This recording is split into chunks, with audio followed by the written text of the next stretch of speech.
है बुढी हिँड्न सकिने गाडी पनि त्यो डाँडामा गएर चराउँथ्यौँ ताजा गर्न पाएँ सानो छँदा चाहिँ पनि यता बाख्रा चराउन आउँथेँ म प्रभुलाई धन्यवाद दिन्छु फाइनली यो रुमतिर हामी फाइनली अब हामी पनि लागिसक्यौँ गाइज अब फर्किसक्यौँ अब रुमतिर हामी जान्छौँ अब है बुढी अब जाने रुमतिर फर्केर आइसक्यो यहाँ आज बाटोनिर छौँ बाटोनिर फाइनली यो सबै चाहिँ म प्रभुलाई धन्यवाद दिन्छु परमेश्वरलाई चाहिँ आजको दिन चाहिँ उहाँले चाहिँ हामीलाई यस ठाउँमा चाहिँ घुम्नलाई चाहिँ ल्याउनु भयो है म चाहिँ आफ्नो हृदयदेखि चाहिँ परमेश्वरलाई चाहिँ धन्यवाद दिन्छु किनभने परमेश्वरले आज यो ठाउँमा चाहिँ मलाई ल्याउनु भयो मेरा पनि पुराना केही यादहरू थिए ती यादहरू चाहिँ आज मैले ताजा गर्न पाएँ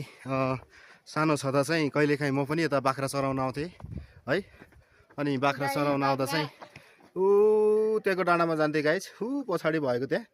त्यो डाँडामा गएर चाहिँ हामी बाख्राहरू चराउँथ्यौँ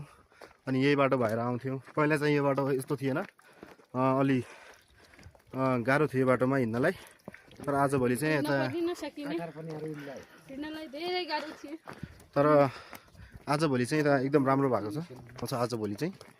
प्रभुलाई धन्यवाद भएको होस्।